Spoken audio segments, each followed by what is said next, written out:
having a nice view outside to the Danube. Really nice. How are you?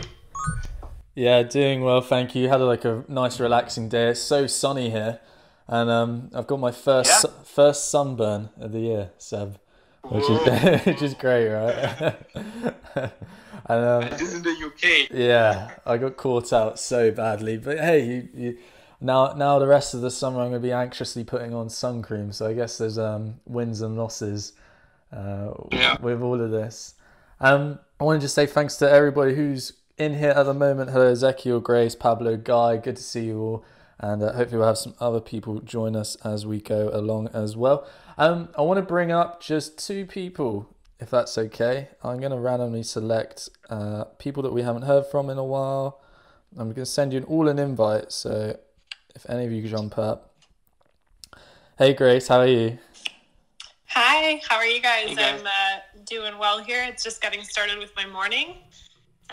This is actually the first weekend that I am taking completely off of work since January. So I'm going to do a little bit of professional development today, but also a little just relaxing. So, Dude, nice. So good to take a break sometimes. So I'm totally with you on that as well. I guess if you could tell everybody in the room where you're calling from. And the add-on for us today is we're asking everybody to tell us about the biggest sale that you didn't close, if there is one. interesting. Well, I'm calling from Calgary, Canada. And the biggest sale that I didn't close. It's kind of tricky. You know, I send out proposals pretty regularly. I get work pretty regularly. And oftentimes when I don't get a project, I find that it's just because it's not the right fit. But yeah, I don't know. That's kind of why I'm tuning in today to get some insight. I feel like I'm not a very focused salesperson when it comes to my design practice. I'm just curious to hear from you all. Awesome, Grace. Thanks for sharing. Guy, hey, good to see you, man. Why don't you tell everybody where you're calling from and the biggest sale that you didn't close? Hey, calling from Ohio. Biggest sale I didn't close. Haven't had really many big sales. I mean, maybe $300-400, and it's still in progress. I think.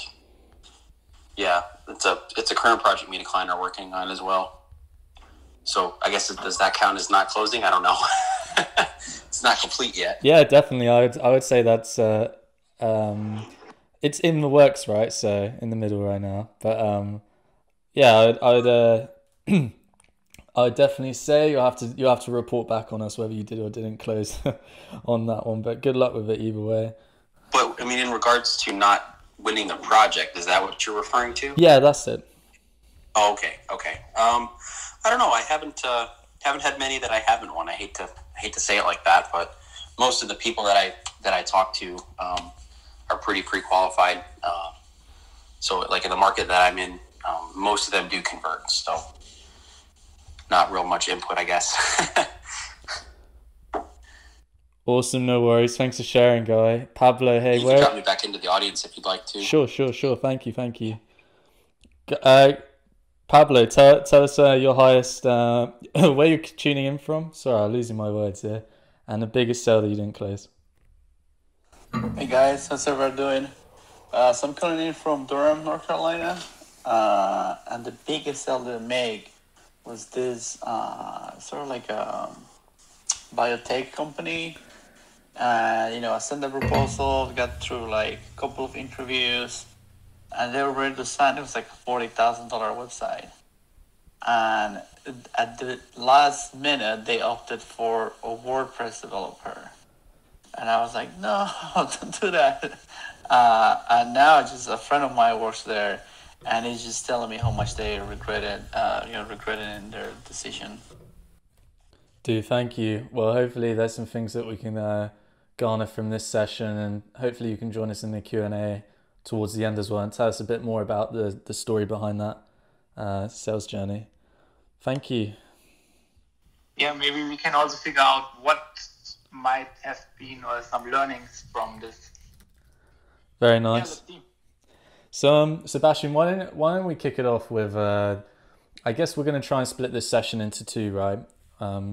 First of all, we're going to talk about presenting yourself. So documents, proposals, website, marketing, pricing, qualifications, and then kick it off into the second part where it's like selling your service and the all important thing, which is closing as well. Yeah. So I guess presenting yourself, documents, proposals, stuff like this.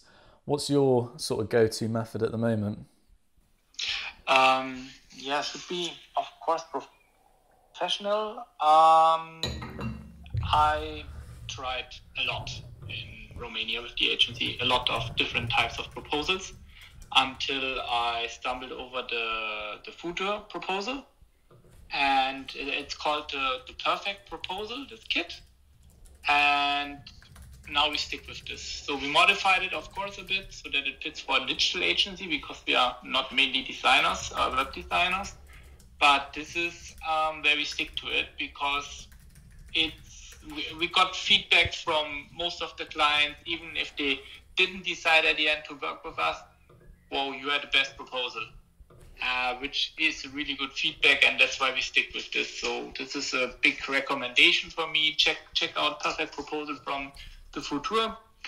They have a nice template, and then you can just modify it in your company colors, and it makes a difference. Yeah, I totally agree. And for us as a company, we started winning bigger deals as soon as we started using this pitch deck that they offer. Because it gives you really good professionality. It helps you show off your work in an easy to read format. A lot of the time, clients won't look at our personal website, weirdly. They'll briefly look over it, but they won't really read all of the case studies. And if you have a lot of case studies on your website, I think sometimes it can get a bit too much, and they don't see the one that you really want to show them, which has the best results that you've got a client. And the way that the Future do it is like you can rotate around the case studies that you have, but you always put like the best ones in there, along with like some really cracking testimonials as well. And it really just helps you present yourself out, especially when you're breaking down pricing as well, right? Yep, it's true. This is also another or main important. How do you present it? So. Besides professional experience, you should also show them the prices, or your value proposition should be so transparent that they also understand it. So don't use some fancy words like I'm doing SEM or I'm doing SEO and they don't know what it means. Yeah, I agree. And breaking down your process is really important as well, but like in a tangible and palatable way where they understand it, because sometimes you can be talking, as you said, very web specific, but maybe they don't understand those fundamentals, and it's kind of hard for them to get into your shoes and see where the benefits of using stuff like SEO and stuff is beneficial to their business. Something interesting that we've done actually, Sebastian, is split our capabilities deck and our proposal apart. So we send them a capabilities deck when they first get in touch, which has all of our case studies, our working, and other bits. And then when it actually comes down to the proposal, it's literally just a bare bones. Here's the price, here's the time frame, and here's the signature that you can do. We use HelloSign for signing as well, just to make the process really smooth, so they can just sign their document online, send it back. We get a nice email notification. So I guess the question I had to ask you was, do you put your pricing and your capabilities deck together, or do you keep them separate as well? As you said, so we have first when somebody comes to us, my rule is what I'm telling my sales guys: get them on the phone as quick as possible. Because I had it last week again. A company was asking us for a proposal, and the first thing I did, I sent them via Calendly, like the possibility to speak with us, that we can get them on the phone, because sometimes they don't give us the phone number, and this is something important. We split it normally to a service presentation, I call it, where we tell them our capabilities, also why they should choose us, so our certification, which is important as an online marketing agency, also a presentation of us. What qualifications do you, just briefly, would you say they're like Google qualifications you have or something like that, like digital certificates? Yeah, that you are having the Facebook blueprint. This is a certification directly from Facebook that you need to do via Facebook. So it's like they are tracking you on your laptop. So when you are doing the test, you're not able to cheat somehow because they're recording your screen. And you were saying this is in your capability deck. Yeah, there is like two certificates of Facebook blueprint. Then we have from the HubSpot Academy something. We have the Google partnership. Let me think if we have something else. Yeah, we have some other certificates that just prove that we are expert in this field. Also LinkedIn partners, and this is in our capability, in our certification. Sure. And it's interesting, right? Because I think a lot of people send out proposals and they kind of just send it out and it's in the client's hands. They hope that the client's going to read it. They're kind of sitting there anxious. I've been like this, proposals out there in a client's hands. Oh my God, are they going to sign? Are they not? And it's something you're thinking about all day. Like, oh shit, did I put the right case study in or did I put the right pricing in?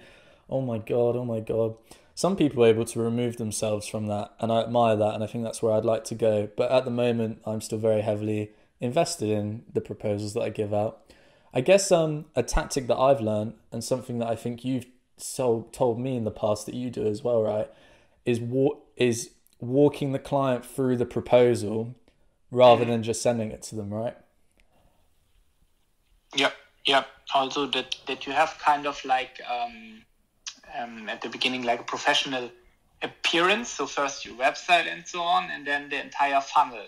So when they write you an email, that they see, wow, this is pretty amazing how they work. This is professional. You should give them from the first contact with you the understanding that that you are an expert, that you know what you are doing. So that starts for us. As I said, try to get the client on the phone. So call them directly if there's a phone number. If not, send them out a Calendly link for a small discovery session. So like 15 minutes, 30 minutes. Also explain them what does the discovery session do. And then first ask them about their business, about the challenges, figure a bit more out about them, what are they doing, because sometimes they write something in the email and when you look in it, it didn't seem clear for you. And sometimes they ask for specific services and then you ask them, why did you exactly say you want to have this service and this? And then they're saying, for example, I just researched by myself and I thought it's the best for me. So then you also figure out, they don't have any clue. So sure. And then you start to consult them, which is also important for them, With the proposal as well, for us, a big shift that we made that seemed to start working was, instead of, as I said, sending out the proposal and waiting for them to reply, was to say, hey, let's book in a meeting together and we'll go over the proposal together. And then you walk it through with them like a presentation. So you say, here, it would link into exactly what you said, Sebastian, where you say in your presentation on a slide deck, we use Keynote, but you can use Google Slides and stuff. And you just say, here are the things we identified in your discovery session. Here are the things that we can do for you. And maybe you put some inspiration if you're doing like a creative mock-up, or, here are some ideas that we've had. You walk them through the pricing and you explain to them the pricing and why it is or how long it's going to take. And then you walk them through the timelines as well. It seems a bit nerve-wracking doing this, right? A lot of people are probably going to feel a bit nervous in doing so. Why would you say it's important to do this rather than just send out the proposal? This is from my experience. Sometimes there are these clients, they just want to check you. What's your pricing? And then you don't hear anything. from them.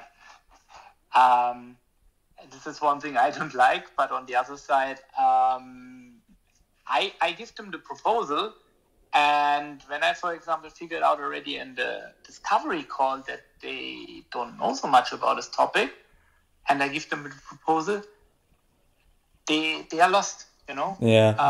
So I think it's the best also when you go with them through the pricing, also to explain them the pricing, because we said our session is to get higher clients, so higher ticket clients. And if it's really pricey,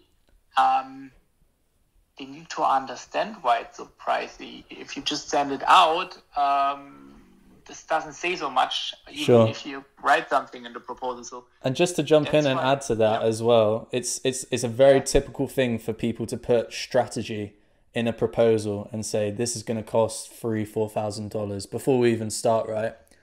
And it links into exactly what you said there. Some clients may be lost and they say, or they don't understand what is strategy. So by having that meeting and walking them through the proposal with you, right, you can immediately explain quickly there in a couple of sentences, this is what strategy is. Do you remember in the capability deck I sent you where we said we go through strategy? Just to remind you about what that is and what you're paying for. It's you know, and making sure that they're not glancing at strategy and thinking, fucking hell, it's $3,000-$4,000. Like, where's that money coming? Where's it going? You know. But that's when you also, from my point of view, you need to go one step back into the qualification. So what I also learned in some trainings is to do a proper qualification of the lead that you have. So only if they just sign up on your page doesn't mean it's a lead for you, a qualified lead. Therefore, in discovery session, we do a qualification. So that means we want to know, or first you should know for yourself, what is your minimum engagement rate? So, for example, for us, it's 500 euros per month with our online marketing service. Under 500 euros, I don't want to work with this client, because from our experience, I can't really help them with less, you know?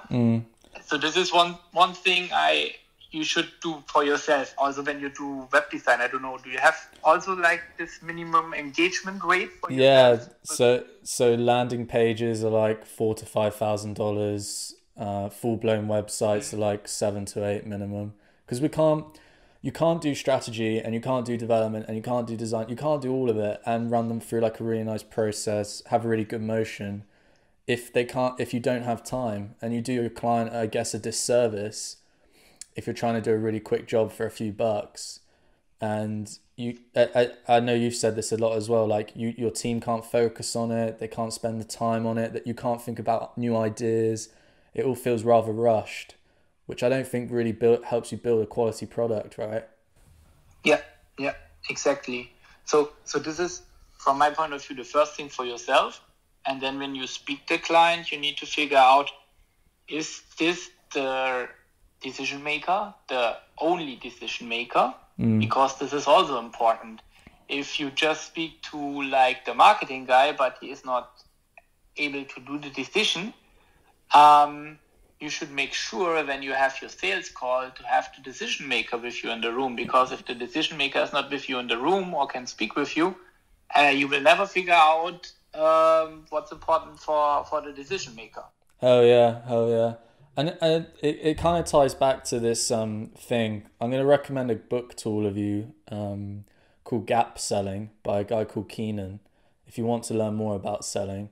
And Keenan is really good at putting sales into the perspective of, you need to be selling to a problem and to a gap rather than trying to just sell something shiny, right?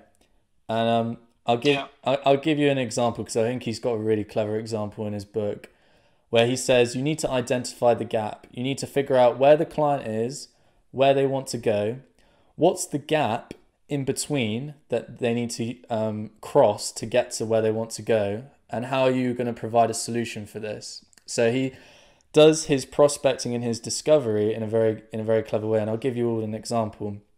So if I said to Sebastian tomorrow, Sebastian, you've got a really bad headache, and here I have a wonder pill which is going to cure that headache, and it's $1,000, right?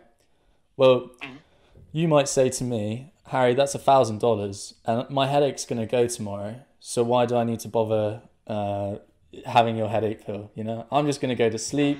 I'm going to have a whiskey or a gin and tonic, you know. I'm gonna go to bed, and tomorrow I'll be fine. My headache's gone. Okay. So then I say to Sebastian, I do some digging, and I find out that Sebastian has a deal tomorrow, and it's a big client contract, $200,000, and if Sebastian closes it, it's going to be $50,000 commission. Now all of a sudden, that $1,000 pill doesn't seem too much bad for Sebastian to get to his future state, right? Now, let's say I dug one level deeper, because most salespeople and most designers and most developers will get really excited at that. They'll be like, I found the problem, 200,000, he's going to get a $50,000 commission. I'll sell him the pill and it'll be easy. But then what if I find out that actually Sebastian's got an inoperable brain tumor, and this wonder pill is not only going to save him his life, but he'll still be able to do the proposal as well, right?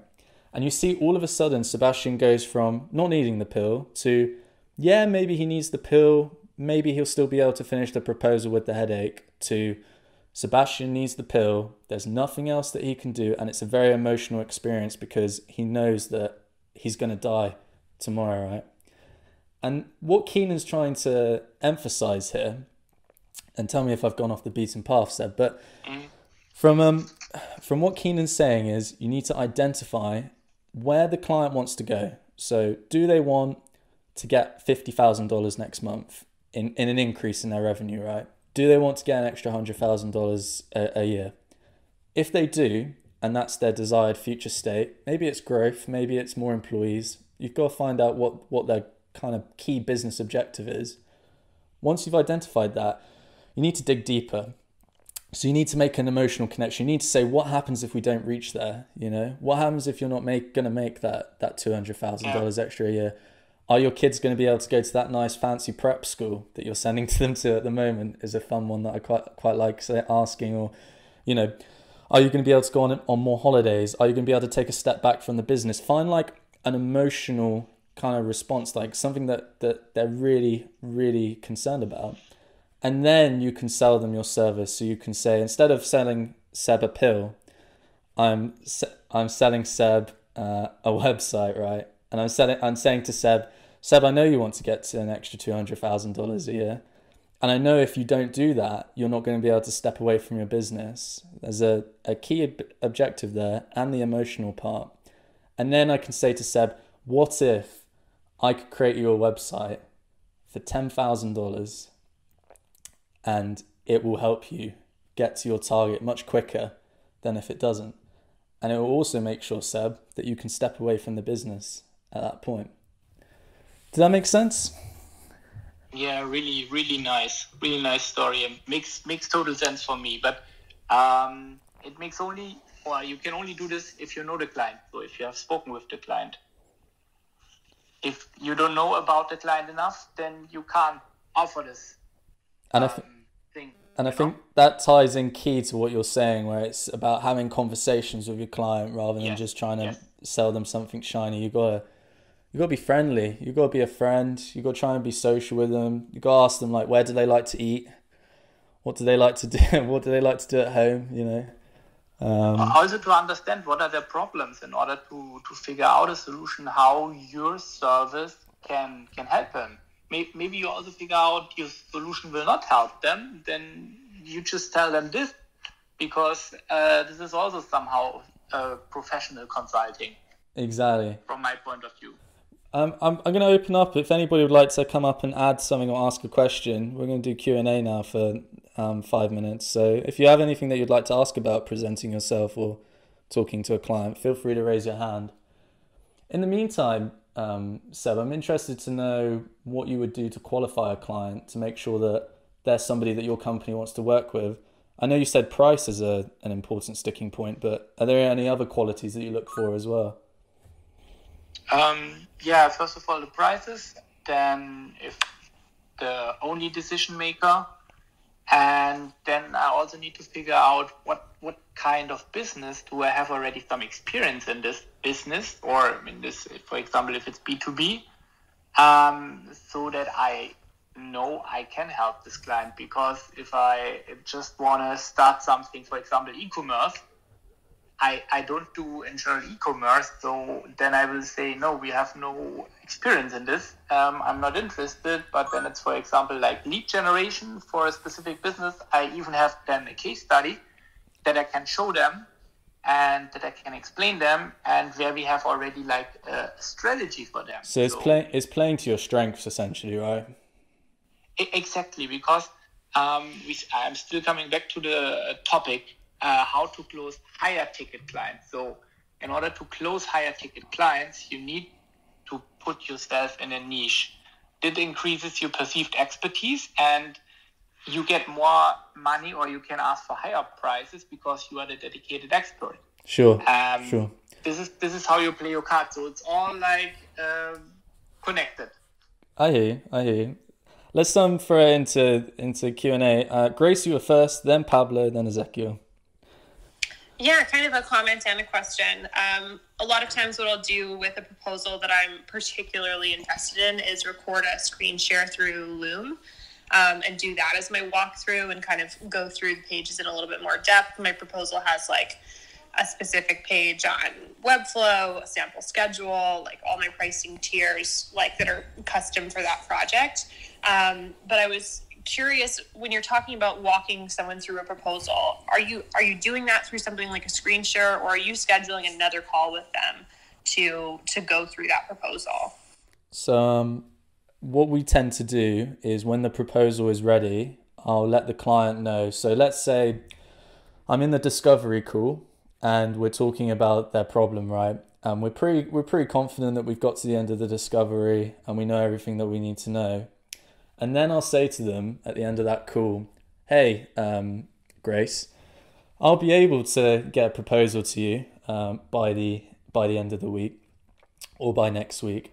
When is a good time to book in a call to walk you through the proposal? Because I think a Loom is a great idea, right? Especially if you need to bang it out quick and it's sort of a low ticket client. As you said, you also like to do it for the clients that you care a bit more about. But I guess the question is, like, if they have an objection or a question there and then, is it better to be able to be on a call with them and answer that question straight away, or let it be a question that is just in the air and is kind of niggling in their heads?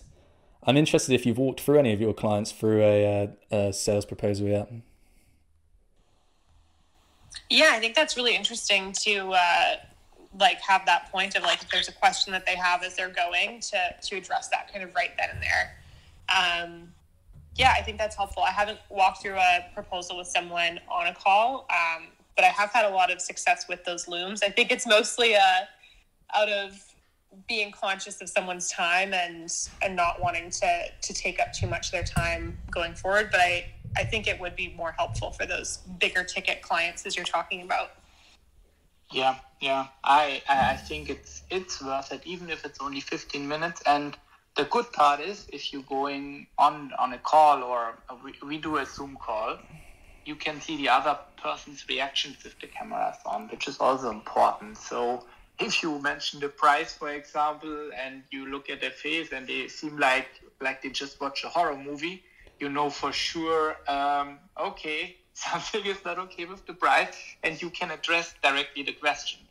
But also this Loom approach that you just mentioned is a nice idea. If the client says, I'm really busy, can you not just send me? If the client doesn't want to go on a call, maybe this Loom is a good idea to at least explain them a bit, instead of just sending them a document where you have something written and you can't explain it to them easily. Yeah, I totally agree. It's a really nice fallback for sure. Grace, your challenge is to try and walk a client through a proposal from 7i. So good luck if you can. Pablo. Yeah, so I just wanted to touch up a little bit on the example that you used from the gap selling.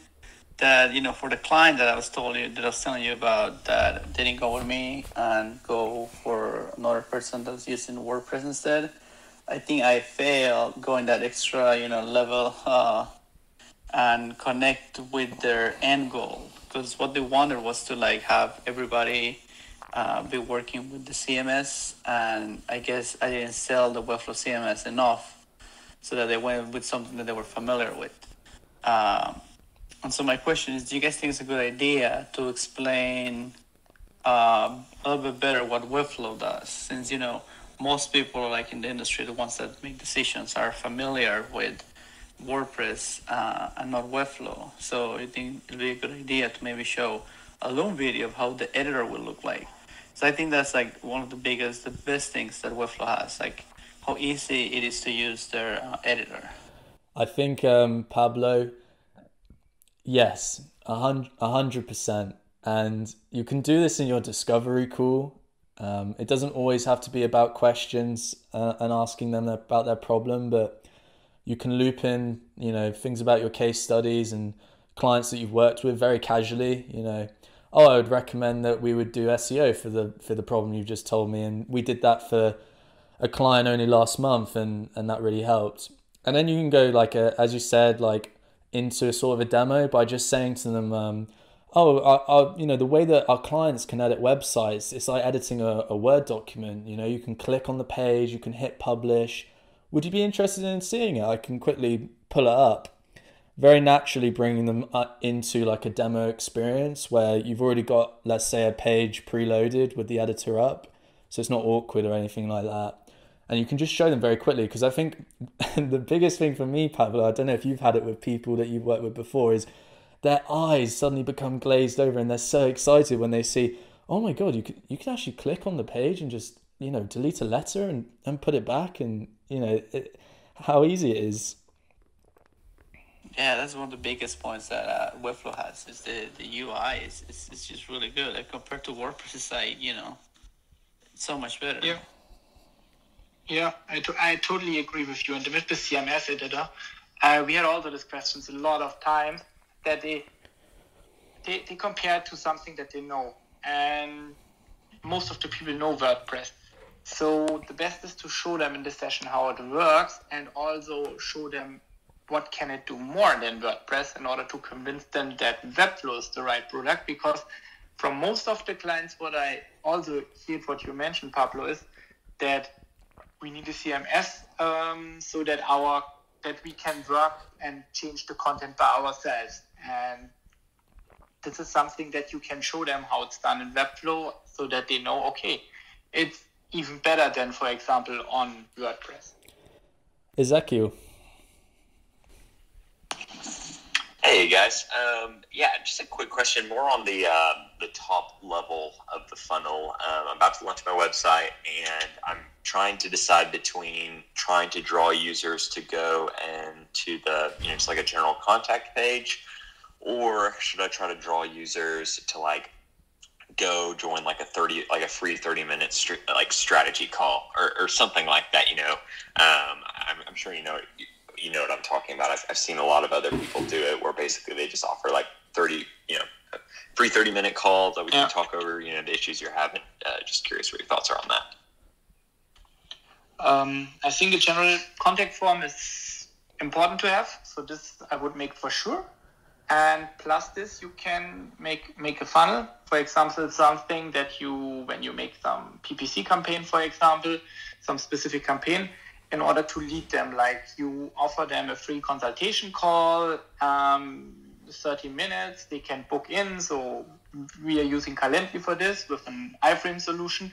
And then they click on Calendly, they can choose, and then you can even qualify them. So you can ask them already questions before the call. And this is also something you should have from my point of view, because sometimes you get them more engaged when they see, wow, I can have a free consultation call. I can book it already. This is something you should also offer for free if possible. Something to just add in as well, a strategy that I'm using that you can all steal, I give you permission, I'm sure I stole it from someone, was we're doing webinars now. Next month, we're going to start doing webinars for our chosen niche. The funnel will be a webinar, but they'll sign up via a landing page that we'll build in Webflow.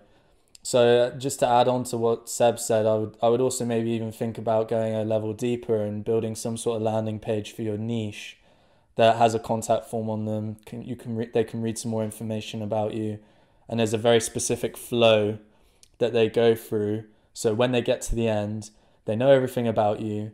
They know that their problem's going to be solved if they get in touch with you, and they've seen testimonials and social proof that will allow them to understand that you've solved this problem for past clients as well. That's awesome. Thanks, guys. Ian. Hey guys. So my question is, how do you distinguish what you should do in your discovery phase versus your strategy phase? It's just for valuing your time, how do you not over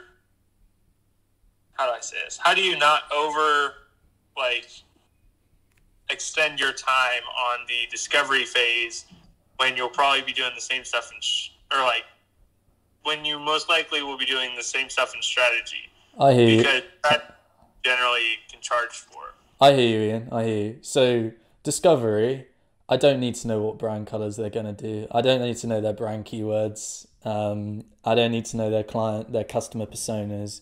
I don't actually need to know anything about their customer. And that's me saying it in a very general way.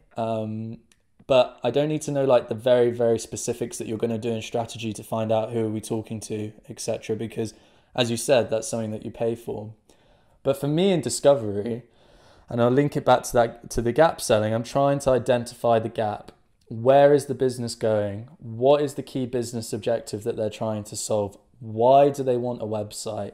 These are the key questions that we need to answer, because if they don't have a reason to create a website and they don't have a problem that they're going to create a website for, then why do we need to for them to use our service? At the end of the day, I'm doing them a bad job by not helping them identify that there's no problem, and I'm doing a bad job and a disservice to them by trying to sell them a website that doesn't solve anything for their business. So I would keep the conversation very, very, very niche, and you just want to talk about where they're going, why they want a website, how is your service going to solve their problem. Is there anything you want to add, Seb?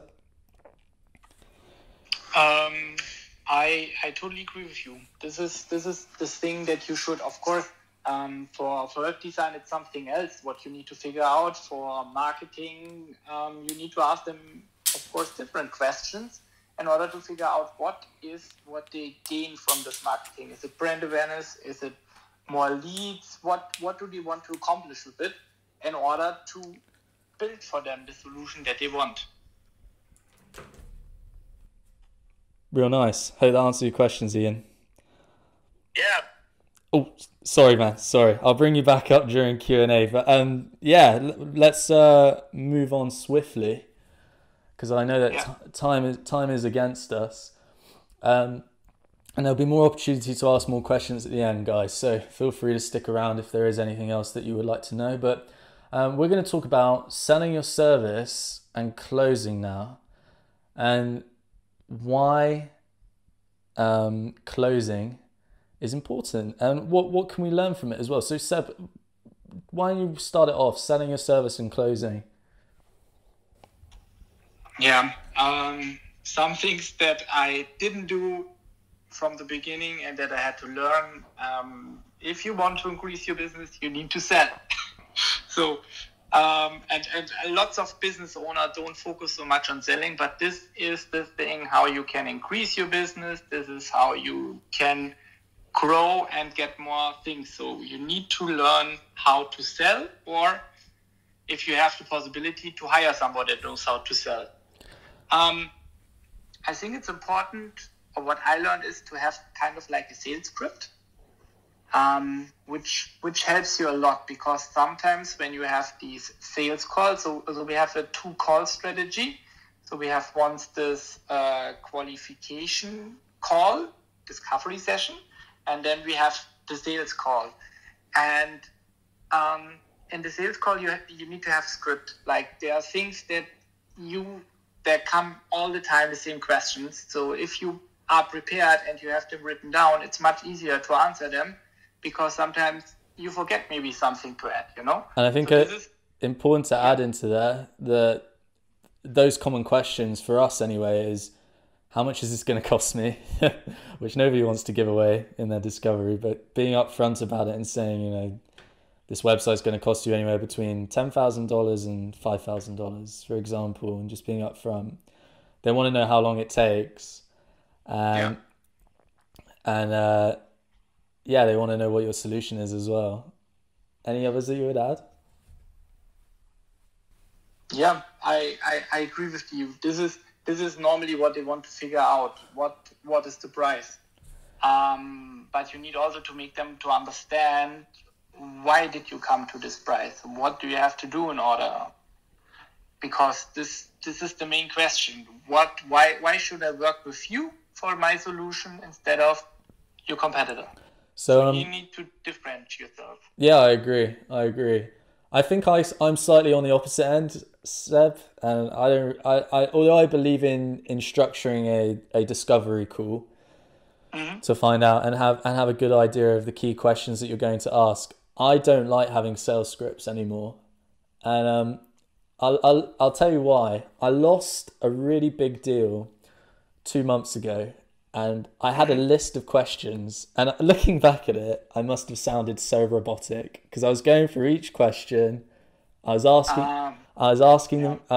them each question, and I was just sounding very monotone and very repetitive and just not very interested or vested in their conversation. It was something new that I wanted to try, and I realized very quickly that actually all of the sales that I've closed have just been me having a conversation with somebody, and being able to identify their problem is definitely one, but also being able to just ask them questions and just keep asking them questions.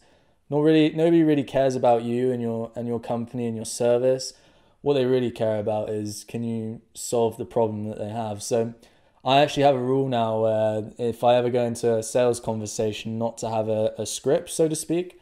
I know the key questions that I need to ask, but I always would like to make sure that I'm not sounding too robotic and too monotone. I got you. I know what you mean. If you just follow like questions, I totally agree with you. This is not natural. This is not like how you should do it. It's more like some notes written there when you're in a conversation and you think it's something good to add, and it's also helping you. I can just tell you from my experience, when I worked with it, at one point I didn't need it anymore because I knew what was written there. Exactly. But there are sometimes so many things, and from the time you're learning these points, and then you know what you have to point out, what is important. And it's more what you said, to be more in the call, to be aware what is on the other side's the problem, and then to figure out how to find a solution. Exactly. And I think it's cool to actually start talking about how you would close out someone, right? So we have we have a really big client, Seb, in the room right now. Okay, he wants a $15,000 website. Okay, and we've had the discovery session, we've had the discovery call, and we're sort of wrapping it up. And he knows our pricing and stuff like that. And we book a proposal meeting, right? We book a meeting to go over the proposal. I'm in the proposal meeting. We've gone through the proposal. He's liked what he's seen. He's asked a couple of objections, and we've managed to answer them clearly and cleanly. This is the best pitch of your life, Seb. And now he's kind of at that stage where he's umming and he's ahhing and he's not really sure what the next steps is. And how would you close him? So you mean he can't decide, or he is like asking questions and you've dealt with all his objections, and now he's like deer in the headlights moment. He's not really sure what to say or what to do next, but he's ready to be closed.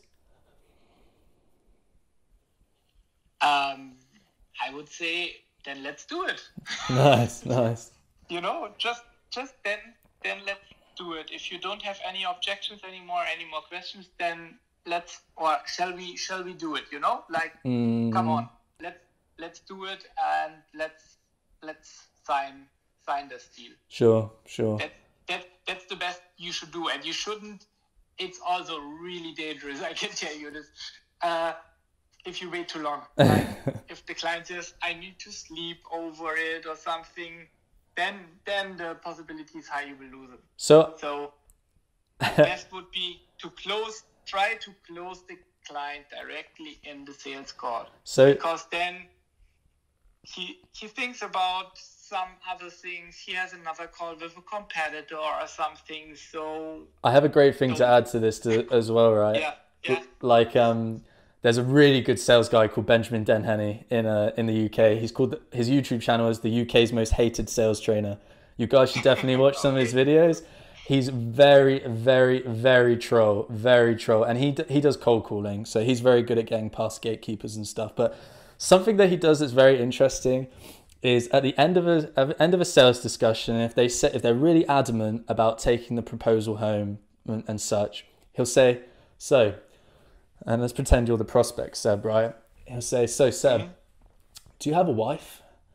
And is there anything that your wife's going to say to you when you take this proposal home that's going to make you not want to do the deal?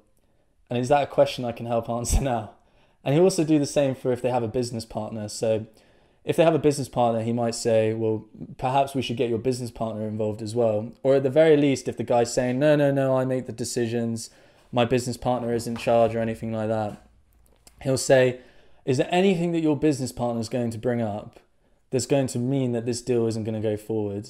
And by doing that, he's already helping the client identify further objections that might come up when the proposal is in his hands. One other point I want to make, because I know that you did the very calm and collected, let's do it. But let's say a client it's in their hands and they're not really sure what to do, and they're at that umming and ahhing stage, right, where you kind of know you've got them, and they're just sat there with the proposal and they're liking what they've seen, right?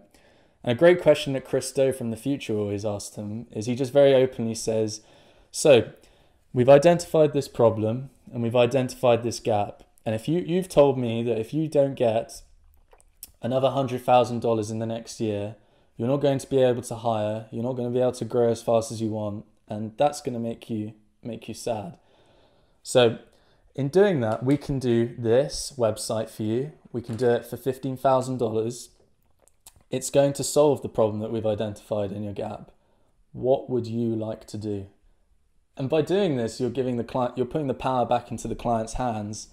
And now by asking that sort of question, they feel like they have to make an answer.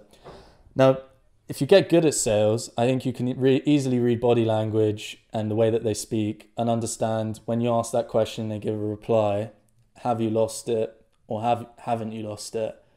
But usually by giving them the power in the conversation, they feel like they can make a decision. And 9 times out of 10, at least for me anyway, they'll make a decision at that point.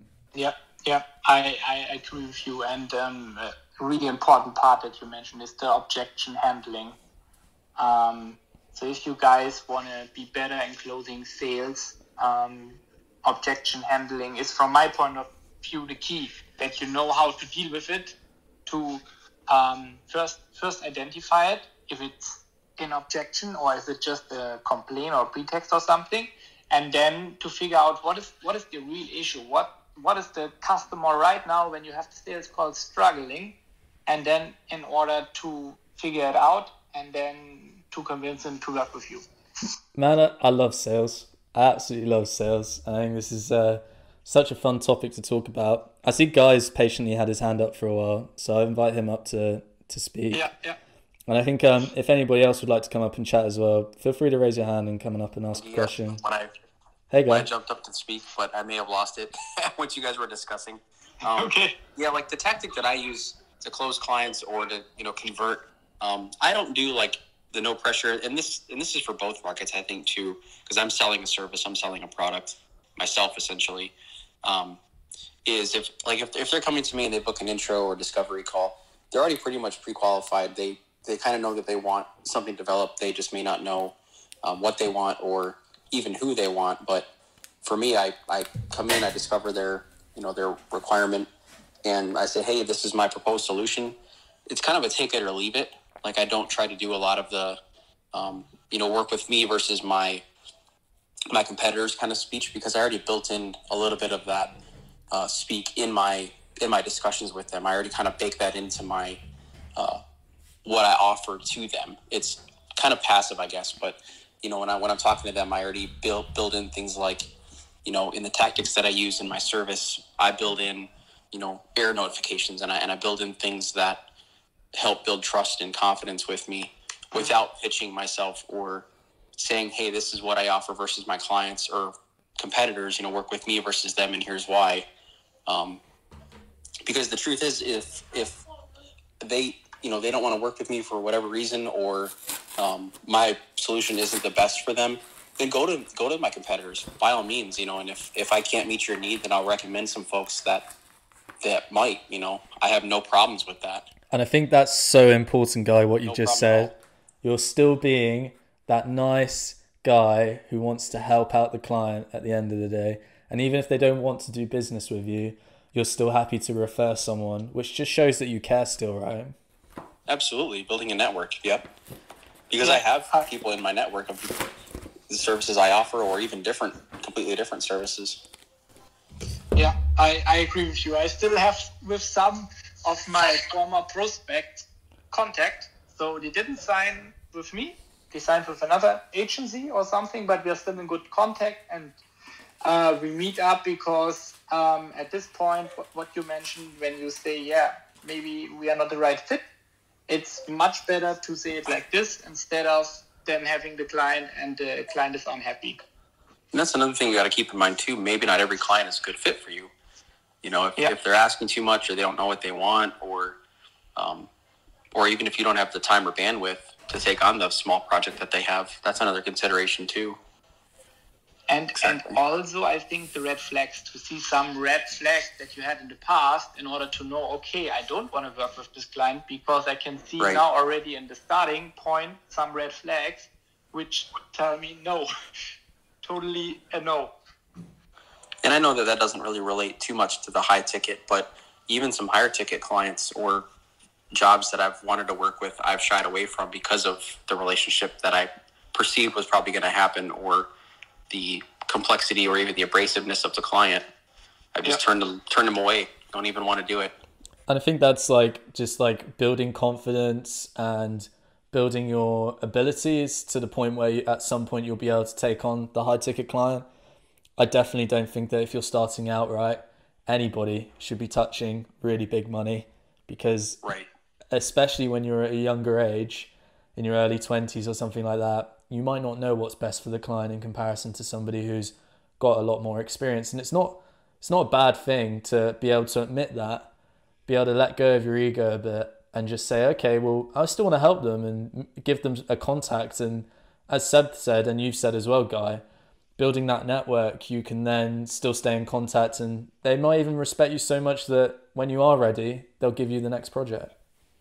Yeah, definitely. And it's still the professional thing to do, instead of just being upset or, dropping the call or stopping the conversation. Just keep up the contact and be professional, but don't.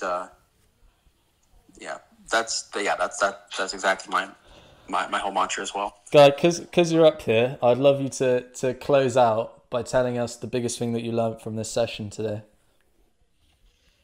I honestly think it's more the sales tactics. I've never considered myself a salesperson, or I don't really like sales too much. I hate being a salesperson, but I think it is the sales tactics of how to convert someone who's on the fence, or getting a better tactic or a couple of different things that I can use when I'm pitching a client that doesn't seem sales-ish.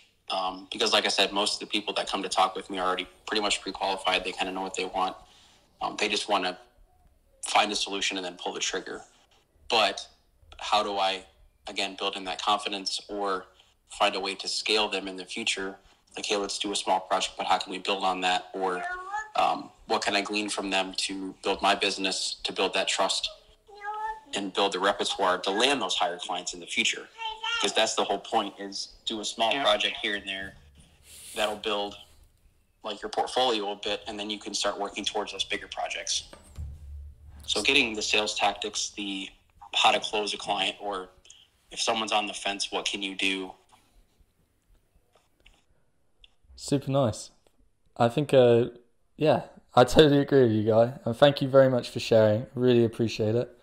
Yeah, Seb, I think it's been a really cool session, right? We've gone over sales, we've gone over presenting yourself, we've gone over closing. Are there any other final sort of two-liner comments that you'd like to add to finish off the session?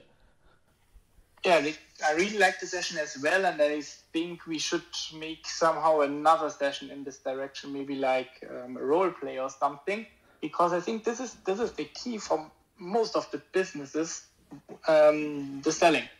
How to learn selling, how to know which tactic to use, because if you know how to do it and you are bad at... Nope, I think we're losing you, Seb. Not to worry though. Yeah. I think we lost you, man, but no worries. Do you want to repeat what you said? You lost me. Okay. Yeah, maybe the connection wasn't so good. What I said was what Guy mentioned, to learn a bit about sales techniques and so on. This is, I think, really helpful. And maybe we make another session where we just do like a role play or something in order to show a bit what is possible, or how, when you have the client on the edge, how to sign the client if you want to sign the client. Sure. Guys, really, thank you so much. So, as always, good morning, good evening, good afternoon to all of you. Really appreciate everybody sharing, from Grace, Pablo, Ezekiel, Guy, Joy and Florencia. It's good to see you here as well, Andrew, Marcelo. And thank you so much for joining us on this session. If you'd like to keep up to date with when we're doing these, you can follow Sebastian and I on Clubhouse. You can follow the Webflow Club on Clubhouse. And also, we're going to start putting the podcasts of these up on YouTube and Spotify. Don't worry, we'll be contacting those who spoke today to get your permission. So no need to get too anxious about your voice suddenly appearing on the internet. I'm also doing a vlog at the moment on YouTube. It's called Webflow Agency $0 to $100,000, where you can learn more about sales and presenting yourself. I try and do an episode every week. And you can also follow Sebastian and I on Instagram, RE7 Consulting for Sebastian and Imaginary Space for me. Thank you so much for joining us today, and I really look forward to the next session. On Wednesdays, we have a midweek networking group. So if you would like to come up here and talk to other people, maybe try and build some connections and get some deals, you can also do that as well. Thank you very much for joining us today. Yeah, thank you for joining. Have a nice weekend. Looking forward to our next session. Cheers, guys. Bye-bye. Cheers.